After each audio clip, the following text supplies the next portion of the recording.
രണ്ടാമത്തെ പുസ്തകം, അതായത് ഈ സങ്കല്പം കർമ്മപദത്തിൽ എന്നുള്ള RSS സങ്കല്പം കർമ്മപദത്തിൽ നിന്നുള്ള ആ ഒരു 6 പുസ്തകങ്ങളുടെ ആ ഒരു ഇതിൽ രണ്ടാമത്തെ പുസ്തകം, അതായത് വിദ്യാഭ്യാസവും സംസ്കാരവുമായി ബന്ധപ്പെട്ട്. അപ്പോൾ ഇടക്കാലത്ത് ഭയങ്കര ചർച്ചയായിരുന്നല്ലോ, പാദപൂജ നടത്തി അത് ചെയ്തു ഇത് ചെയ്തു എന്നൊക്കെ പറഞ്ഞു. അപ്പോൾ പാദപൂജ എന്നൊരു പ്രത്യേക പേര് തന്നെ കൊടുത്തുകൊണ്ട് അതിനെ വിവാദമാക്കുക അല്ലെങ്കിൽ അങ്ങനെ രീതിയിൽ കുറച്ച് കാലമായിട്ട് അത് നടക്കുന്നുണ്ടായിരുന്നു.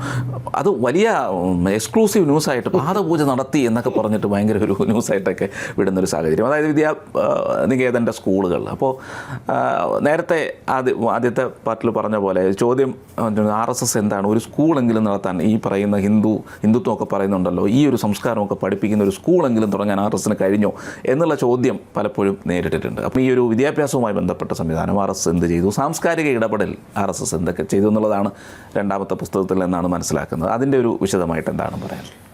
അതിൽ ഇപ്പോൾ ഭാരതത്തെ തകർക്കാൻ ബുദ്ധിപരമായി യൂറോപ്യന്മാർ ചെയ്തതും ഇതേ കാര്യം തന്നെയാണ്. വിദ്യാഭ്യാസത്തിലാണ് അവർ പിടിച്ചത്. അതിന് മുൻപ് വരെയുള്ള ഈ മുഗളന്മാരുടെയും അല്ലെങ്കിൽ മറ്റ് അറബി ആക്രമണങ്ങളും ഒക്കെ ഫിസിക്കലായിരുന്നു. നേർക്ക് നേരെയുള്ള ആക്രമണങ്ങളോ കീഴടക്കലുകളോ ഒക്കെ ആയിരുന്നു. പക്ഷേ അത് ദീർഘകാല അടിസ്ഥാനത്തിൽ ഗുണം ചെയ്യില്ല, തന്നെയല്ല അതെന്നും ശല്യമായിരിക്കും, ഉപദ്രവമായിരിക്കും എന്ന് ബോധ്യപ്പെട്ടത് യൂറോപ്യന്മാർക്കാണ്. അവർ, പ്രത്യേകിച്ചും ബ്രിട്ടീഷുകാർ, അവർ എക്കാലവും അടിമയാക്കി നിർത്താൻ വേണ്ടിയിട്ട് ചെയ്തത് വിദ്യാഭ്യാസത്തിലാണ് അവർ കൈവച്ചത്. അവർ കായികമായി അല്ലെങ്കിൽ സായുധ നേരിടൽ കഴിഞ്ഞും കൂടുതൽ നടത്തിയത് വിദ്യാഭ്യാസപരമായിട്ടാണ്. മക്കാളയുടെ വിദ്യാഭ്യാസ പദ്ധതിയൊക്കെ നമ്മൾ കേട്ടിട്ടുണ്ട്. ചാൾസ് ട്രെവിലിയൻ എന്നൊക്കെ പറയുന്ന ആളൊക്കെ ചേർന്നിട്ടാണ് ഇത്. അപ്പോൾ വിദ്യാഭ്യാസത്തിലൂടെ ഒരു തലമുറയുടെ ബോധതലത്തിലേക്ക് വിഷം കലർത്തിയാൽ സ്വാഭാവികമായിട്ടും ആ ബോധത്തിൽ തലച്ചോറിലൂടെ അത് രക്തത്തിൽ പടർന്ന് അതായി മാറും. എന്നുവെച്ചാൽ ഒരാളിനെ അവരുടെ അടിസ്ഥാന പ്രകൃതത്തെയും സ്വഭാവത്തെയും സംസ്കാരത്തെയൊക്കെ മാറ്റാൻ കഴിയും. ഇതാണ് ബ്രിട്ടീഷുകാർ വിദ്യാഭ്യാസത്തിലൂടെ ചെയ്തത്. അതിന് പരിഹാരം ഉണ്ടാകണമെങ്കിലും അത്തരം ചികിത്സയെ പറ്റുള്ളൂ. ഷോക്ക് ട്രീറ്റ്മെൻറ്റ് പറ്റില്ല, ആൾ കാഞ്ഞു പോവും. അപ്പോൾ അത് സംഭവിക്കാതിരിക്കണമെങ്കിൽ അതേ വിദ്യാഭ്യാസത്തിലൂടെ ക്രമേണ അവരുടെ തലച്ചോറിലും രക്തത്തിലും സ്വന്തം രക്തവും കൂടുതൽ പ്രവഹിപ്പിക്കേണ്ടി വരും.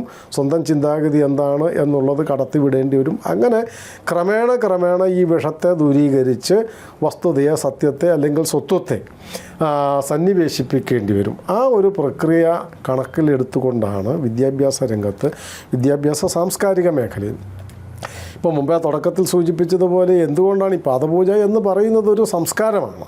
സംസ്കാരത്തിൻ്റെ ഒരു ആവിഷ്കരണമാണ് പാദപൂജ എന്ന് പറഞ്ഞാൽ. മുതിർന്നവരെ ആദരിക്കുക, ഗുരുക്കന്മാരെ പൂജിക്കുക, ഈശ്വരാരാധന, ഇതൊക്കെ സംസ്കാരമുള്ള ഒരു സമൂഹത്തിൻ്റെ അടയാളങ്ങളാണ്. അപ്പോൾ അങ്ങനത്തെ എല്ലാ അടയാളങ്ങളും ബാഹ്യമായ അംഗങ്ങൾ എന്ന് വേണമെങ്കിൽ പറയാം. രാഷ്ട്രത്തെ ഒരു ആളിൻ്റെ ഉടലുമായി സാമ്യപ്പെടുത്തിയാൽ അതിൻ്റെ അംഗോപാംഗങ്ങളാണ് ഈ സാംസ്കാരികമായ ആവിഷ്കരണങ്ങൾ.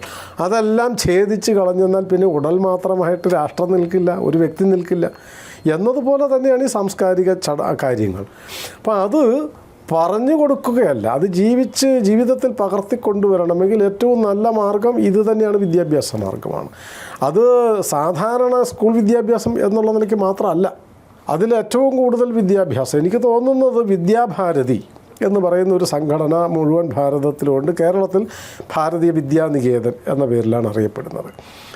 എനിക്ക് എൻ്റെ ഒരു സംശയമാണ്, ഞാനത് ഡാറ്റ വെച്ചിട്ടല്ല, ഒരു പക്ഷേ മുഴുവൻ ഭാരതത്തിലും ഇത്രയും വിദ്യാഭ്യാസ സ്ഥാപനങ്ങൾ നടത്തുന്ന രണ്ടാമതൊരു നോൺ ഗവൺമെൻറ്റൽ ഓർഗനൈസേഷൻ കാണില്ല എന്ന് ഞാൻ ഊഹിക്കുകയാണ്. പല സഭകൾക്കും ഉണ്ടാവാം, പക്ഷേ ഇത്രയും കാണില്ല. കാരണം വിദ്യാഭാരതിയുടെ കീഴിലുള്ള ആയിരക്കണക്കിന് വിദ്യാലയങ്ങൾ മാത്രം അതുണ്ട്. അതിൽ ദശലക്ഷക്കണക്കിന് വിദ്യാർത്ഥികൾ പഠിക്കുന്നുണ്ട്. ഈ കേരളത്തിൽ തന്നെ 100 കണക്കിന് സ്കൂളുണ്ട്.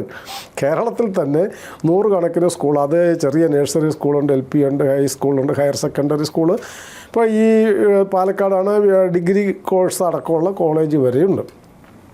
ഈ വിദ്യാഭാരതിയിലൂടെ കേവലം അക്കാദമിക വിദ്യാഭ്യാസം മാത്രമല്ല നൽകുന്നത്. അത് സ്വാഭാവികമായിട്ടും ഉണ്ടായേ തീരും. മതവിദ്യാഭ്യാസമല്ല, മറ്റ് ചില മതങ്ങൾ നടത്തുന്ന പോലെ മതം കൊടുത്തിട്ട് ഡിഗ്രി കൊടുക്കുകയല്ല, മറിച്ച് ഭൗതികമായ ഇന്നത്തെ ശാസ്ത്രീയ വിദ്യാഭ്യാസം തന്നെ കൊടുക്കുന്നു.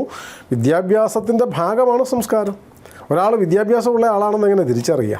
ഇന്നിപ്പം നമ്മുടെ കേരളത്തിലെ ആൾക്കാരെ നല്ല വിദ്യാസമ്പന്നനാണ് എന്ന് തിരിച്ചറിയാൻ എന്താ മാർഗം? നല്ല വിദ്യാസമ്പന്നനാണ്, കോട്ടും സ്യൂട്ടും ഒക്കെ ഇട്ട് നടക്കുന്നവരാണ് ഏറ്റവും കൂടുതൽ പൗരബോധം തീരെ ഇല്ലാതെ പെരുമാറുന്നവരാണ്. അപ്പോൾ അത് കേവലം വിജ്ഞാനം പകർന്നു നൽകൽ മാത്രമല്ല, സംസ്കാരവും കൂടി നൽകണം. അതുകൊണ്ടാണ് വിദ്യാഭ്യാസ സാംസ്കാരിക മേഖല എന്ന് പറയാൻ കാരണം. അപ്പോൾ വിദ്യാഭ്യാസത്തിലൂടെ സംസ്കാരവും വിജ്ഞാനവും പകർന്നു നൽകുന്നു. വിദ്യാഭാരതിയാണ് അതിൽ ഏറ്റവും കൂടുതൽ പ്രവർത്തിക്കുന്നത്. അതൊന്ന്. രണ്ടാമത്, ആ വിദ്യാഭാരതി അടക്കം അതല്ലാതെയും ഈ വനവാസി പിന്നോക്ക മേഖലകളുണ്ട്. സർക്കാർ സംവിധാനങ്ങൾ പോലും കടന്നു ചെല്ലാൻ പറ്റാത്ത ഏരിയകളുണ്ട്, മേഖലകളുണ്ട്, പ്രത്യേകിച്ച് വടക്കിഴക്കൻ പ്രദേശങ്ങളിൽ. ആ സ്ഥലങ്ങളിലൊക്കെ ഏകൽ വിദ്യാലയം എന്ന് പറഞ്ഞൊരു സംവിധാനമുണ്ട്, കേരളത്തിലുണ്ട്. ഏകാധ്യാപക ഇപ്പോൾ ഒരു സ്കൂൾ കെട്ടിടം ഉണ്ടാക്കാൻ പറ്റില്ല, ശമ്പളം കൊടുത്തൊരാളെ നിയോഗിക്കാനും പറ്റില്ല, നൂറുകണക്കിന് കുട്ടികൾ വരാനില്ല. ചിലപ്പോൾ 5 പേരോ 15 പേരോ 25 പേരോ ഒക്കെ ആയിരിക്കും ആ ഒരു വനവാസി ഗ്രാമത്തിൽ. അത്രയും കുട്ടികൾ ചിലപ്പോൾ വരാനുണ്ടാവുള്ളൂ, വളരെ എണ്ണം കുറഞ്ഞ വീടുകളായിരിക്കും. പക്ഷേ ആ കുഞ്ഞുങ്ങൾക്ക് വിദ്യാഭ്യാസം കിട്ടണ്ടേ? ആ കുട്ടികൾക്ക് ഈ സാമൂഹികമായ സാംസ്കാരികമായ അറിവുകൾ കിട്ടണ്ടേ? അത് കിട്ടണമെങ്കിൽ അതിനു വേണ്ടി നൂറുകണക്കിന് ആയിരക്കണക്കിന് യുവതി യുവാക്കളെ തയ്യാറാക്കി ഏകാധ്യാപക വിദ്യാലയം, ഏകൽ വിദ്യാലയം എന്ന് ദേശീയ തലത്തിൽ പറയും. അത് ഈ കേരളത്തിലടക്കമുണ്ട്, ഇടുക്കിയിലും വയനാട്ടിലൊക്കെ ഉണ്ട്. അങ്ങനെ മുഴുവൻ ഭാരതത്തിലും നടത്തുന്നു. വിദ്യാഭ്യാസത്തിൻ്റെ തരിവട്ടം പോലും കടന്നു ചെല്ലാൻ കഴിയാത്ത സർക്കാർ സംവിധാനങ്ങൾക്കും ഏജൻസികൾക്കും തിരിഞ്ഞു നോക്കാൻ പോയിട്ട് എത്തിപ്പെടാൻ പോലും പറ്റാത്ത മേഖലകളിൽ സംഘപ്രവർത്തകർ കടന്നു ചെന്നിട്ട് അവിടെയുള്ള കുഞ്ഞുങ്ങൾക്ക് അക്ഷരം പഠിപ്പിച്ചു കൊടുക്കുകയും, പണ്ട് വിവേകാനന്ദൻ പറഞ്ഞിട്ടുണ്ട് ഈ കാര്യം. അദ്ദേഹം പറഞ്ഞത്, വിദ്യാഭ്യാസത്തിന് കുട്ടികൾ അല്ല അവർക്ക് വരാൻ പാങ്ങില്ല, ചിലപ്പം വിടാനുള്ള സാഹചര്യം, ആഹാരമോ വസ്ത്രമോ ഒന്നും ഉണ്ടാവില്ല. അങ്ങനെയുണ്ടെങ്കിൽ നിങ്ങൾ പോവുക, ഗ്ലോബും പിന്നെ ഭൂപടവും പെൻസിലും ഒക്കെ ആയിട്ട്, പത്രങ്ങളും ചിത്രങ്ങളും ഒക്കെ ആയിട്ട് നിങ്ങൾ പോവുക അവരുടെ അടുത്തേക്ക്. അവർക്ക് അവിടെ കൊണ്ടുപോയി വിദ്യാഭ്യാസം കൊടുക്കുക എന്ന് വിവേകാനന്ദ സ്വാമികൾ 100 കൊല്ലം മുമ്പ് പറഞ്ഞിട്ടുണ്ട്, സംഘം തുടങ്ങുന്നതിന് മുമ്പ് പറഞ്ഞിട്ടുണ്ട്. അത് സത്യത്തിൽ ആവിഷ്കരിക്കുന്നത് സംഘമാണ് എന്നർത്ഥം. അങ്ങനെ ആയിരക്കണക്കിന് ഏകാധ്യാപക വിദ്യാലയം, ഏകൽ വിദ്യാലയം എന്ന് പറഞ്ഞുകൊണ്ട് നടത്തുന്ന പ്രവർത്തനം. അതുപോലെ ഈ അടുത്ത കാലത്തും കൂടി കേട്ട ഒരു വിവാദമാണല്ലോ, RSSൽ എന്താ സ്ത്രീകളില്ലാത്ത? അത് നമ്മുടെ കേരളത്തിലെ ഒരു ബുദ്ധിജീവി എന്ന് നടിക്കുന്ന ഒരു രാഷ്ട്രീയ നേതാവാണ് പറഞ്ഞത്. ഒരല്പമെങ്കിലും സാമാന്യ ബുദ്ധി ഉണ്ടാകുമെന്ന് വിചാരിച്ചിരുന്ന ഒരാളായിരുന്നു അദ്ദേഹം. RSSൽ എന്താണ് സ്ത്രീകളില്ലാത്തത്? RSSൽ സ്ത്രീകളുണ്ടല്ലോ, അവരാണ് സംഘത്തിൻ്റെ അടിത്തറ തന്നെ. എന്നും മാത്രമല്ല, ഒരു RSS തന്നെ വേറെ ഉണ്ടാക്കിയിട്ടുണ്ട്, രാഷ്ട്ര സേവികാ സമിതി. ആ പ്രവർത്തനം ഈ പുസ്തകത്തിൻ്റെ കണ്ടൻറ്റിൽ പെടുന്നുണ്ട്. രാഷ്ട്ര സേവികാ സമിതി എന്ന് വെച്ചാൽ സ്ത്രീകളാണല്ലോ നമ്മുടെ സംസ്കാരത്തിൻ്റെയും കുടുംബത്തിൻ്റെയും ഒക്കെ ബലം എന്ന് പറയുന്നത് അമ്മമാരാണ്. അപ്പോൾ അവർ ശരിയായി ജീവിക്കാനും അവർ കുട്ടികളെ ശരിയായി വളർത്താനും ശ്രമിച്ചാൽ തന്നെ രാഷ്ട്രത്തിൻ്റെ മുഖച്ഛായ മാറ്റാൻ പറ്റും. അപ്പോൾ രാഷ്ട്ര സേവികാ സമിതിയിലൂടെ പല കാര്യങ്ങളാണ്. 1, ആത്മവിശ്വാസം നൽകുന്നു. 2, തൻ്റെ ഇടം നൽകുന്നു. 3, സാംസ്കാരികമായ വിദ്യാഭ്യാസം നൽകുന്നു. അപ്പോൾ അത്തരം സാമൂഹികവും സാംസ്കാരികവുമായ പ്രവർത്തനം നൽകാൻ കണക്കാക്കിയിട്ട് രാഷ്ട്ര സേവികാ സമിതിയുടെ പ്രവർത്തനം എപ്പോൾ തുടങ്ങി, എങ്ങനെ തുടങ്ങി, അതിൻ്റെ വിശദാംശങ്ങളൊക്കെ പുസ്തകം വായിക്കണം. എന്നാലാണ്, ഇതെല്ലാം ഞാൻ പറഞ്ഞാൽ പിന്നെ പുസ്തകത്തിലെ കണ്ടൻറ്റ് വരില്ലല്ലോ. അപ്പോൾ അതിൻ്റെ പ്രവർത്തനങ്ങളെ സംബന്ധിച്ചും സ്ത്രീ ശാക്തീകരണം, അതിപ്പോഴാണല്ലോ രാഷ്ട്രീയക്കാരും സർക്കാരും ഒക്കെ പറയുന്നത്. ഇത് എത്രയോ കൊല്ലം മുമ്പ് RSS തുടങ്ങിയിട്ടുണ്ട് സ്ത്രീ ശാക്തീകരണം എന്ന് പറഞ്ഞുകൊണ്ട്. അവരടുക്കളയിൽ കുത്തിയിരിക്കുക മാത്രമല്ല ചെയ്യുന്നത്, അതിന് ഫുൾ ടൈമേഴ്സ് ഉണ്ട്, അതിന് പ്രചാരികമാരുണ്ട്. വീട് വിട്ട് സന്യാസിയാണോ അല്ല, ഗൃഹസ്ഥയാണോ അല്ല, ഉദ്യോഗസ്ഥയാണോ അല്ല, പെയ്ഡാണോ അല്ല, ശമ്പളമില്ലാതെ രാഷ്ട്രനിർമ്മാണം, സാംസ്കാരിക പ്രവർത്തനം എന്നൊരൊറ്റ ലക്ഷ്യത്തിൽ സ്വന്തം സമയവും ആരോഗ്യവും എല്ലാം സമർപ്പിച്ച് ഈ രാഷ്ട്രസേവികാ സമിതിയിൽ പ്രവർത്തിക്കുന്ന 100 കണക്കിന് രാഷ്ട്രസേവികാ സമിതി പ്രചാരികമാരുണ്ട്. അവരുടെ പ്രവർത്തനങ്ങളെക്കുറിച്ച് വിശദീകരിക്കുന്നുണ്ട്, മാതൃശക്തി സംഘടിപ്പിക്കുന്നതിനെക്കുറിച്ച് വിശദീകരിക്കുന്നുണ്ട്. അതുപോലെ തന്നെ സംസ്കൃത ഭാരതി, ഇപ്പോൾ എത്ര സ്വാതന്ത്ര്യം കിട്ടിയപ്പോൾ 47-50 കാലഘട്ടത്തിൽ ചർച്ച വന്നുള്ളത് ഇത് മൃതഭാഷയാണ് എന്നാണല്ലോ പറഞ്ഞത്. ഇന്ന് ഭാരതത്തിൻ്റെ വനവാസി മേഖലകളിലും ഗ്രാമമേഖലയിലും നഗരമേഖലയിലും ഒന്നുപോലെ സംസ്കൃതം മാത്രം സംസാരിക്കുന്ന കുടുംബങ്ങളുണ്ട്. വനവാസി കുഞ്ഞുങ്ങൾ അവർ ആദിവാസികളല്ലേ എന്നാണല്ലോ മറ്റുള്ളവർ ചോദിക്കുന്നത്. അവർ സംസ്കൃതം സംസാരിക്കുന്നത് വീട്ടിൽ കുഞ്ഞുങ്ങളടക്കമുള്ളത്. ഈ കേരളത്തിൽ അനേകം വീടുകളുണ്ട് സംസ്കൃതം മാത്രം സംസാരിക്കുന്ന സംസ്കൃത കുടുംബങ്ങൾ. സംസ്കൃത ഭാരതിയിലൂടെ ഞാൻ കുറച്ച് നാൾ മുമ്പ് ഒരു വിദേശ രാജ്യത്ത് പോയി ഒരു കാര്യത്തിന് വേണ്ടി. അവിടെ ചെന്നപ്പോൾ അവിടെ ഒരു പെൺകുട്ടി സംസ്കൃത ക്ലാസ് എടുക്കുന്നു. അത് ഈ ശമ്പളത്തിനല്ല, സ്കൂളല്ല, അനൗപചാരികമായിട്ട് ആ കുട്ടി സംസാരിക്കുന്ന മുഴുവൻ സംസ്കൃതമാണ്. അത് അപ്പോൾ എന്നോട് പറഞ്ഞ് സംസ്കൃതത്തിലെ വർത്തമാനം പറയാൻ പാടുള്ളൂ എന്ന് പറഞ്ഞു. അങ്ങനെ ഉണ്ടായി. അവസാനം ഞാൻ ദൈവാധീനത്തിന് ഭാഗ്യത്തിന് ഞാൻ മുമ്പ് പഠിച്ചു വെച്ചിരുന്ന സംസ്കൃതത്തിൽ പഠിച്ചു വെച്ചിരുന്ന ഒരു കടങ്കഥയുണ്ടായിരുന്നു. അത് ഞാൻ വിശദീകരിച്ചു, അതെനിക്ക് ഓർമ്മയുണ്ട്. അത് പറഞ്ഞുകൊണ്ട് ഞാനും രക്ഷപ്പെട്ടു. ഇല്ലെങ്കിൽ അവിടെ കുട്ടികളും പഠിപ്പിക്കുന്ന ഈ പെൺകുട്ടി അടക്കം സംസ്കൃതമാണ് സംസാരിക്കുന്നത്, മുതിർന്നവരും അടക്കം. അപ്പോൾ അങ്ങനെ സംസ്കൃത ഭാരതിയിലൂടെ സംസ്കൃതം വിവേകാനന്ദ സ്വാമികൾ പറഞ്ഞിട്ടുണ്ട്, നമ്മുടെ ജ്ഞാനങ്ങളും മുഴുവൻ മാതൃഭാഷയിൽ അവനവൻ്റെ ഭാഷയിൽ പഠിപ്പിക്കണം, പക്ഷേ ഒപ്പം സംസ്കൃതവും പഠിക്കണം. സംസ്കൃതത്തിലൂടെ നമുക്ക് അന്തസ്സ് വർദ്ധിക്കും എന്ന് പറഞ്ഞ് വിവേകാനന്ദ സ്വാമികൾ പറഞ്ഞിട്ടുണ്ട്. ഗാന്ധിജിയും പറഞ്ഞിട്ടുണ്ട് സംസ്കൃതം നിർബന്ധ വിഷയമാക്കുമെന്ന്. ആ സംസ്കൃത ഭാരതി വിശ്വ സംസ്കൃത പ്രതിഷ്ഠാൻ എന്ന് കേരളത്തിലും പറയുന്നു. അതിൻ്റെ പ്രവർത്തനങ്ങളിലൂടെ ദശലക്ഷക്കണക്കിന് ആൾക്കാർ സംസ്കൃതം മാത്രം സംസാരിക്കാൻ കഴിയുന്ന സാധാരണ വർത്തമാനങ്ങൾ, അത് നമുക്കിപ്പോൾ ഇവിടെ നമ്മൾ മലയാളം മാത്രം അറിയുന്നവരാണെങ്കിൽ സംസ്കൃതം പറയുന്നത് കേട്ടാൽ അത്ര സുലളിതമായി. ഈ കേരളത്തിലെ സർവകലാശാലകൾ എനിക്കറിയാം, കേരളത്തിലെ സർവകലാശാലകളിൽ വിശ്വസംസ്കൃത പ്രതിഷ്ഠാൻ്റെ സംസ്കൃത ഭാരതിയുടെ പ്രവർത്തകർ സംസ്കൃത പ്രൊഫസർമാരോട് അങ്ങോട്ട് സംസാരിക്കുന്നു സംസ്കൃതത്തിൽ, ഡിപ്പാർട്ട്മെൻറ്റ് ഹെഡ്സ് അടക്കം യൂണിവേഴ്സിറ്റിയിലെ.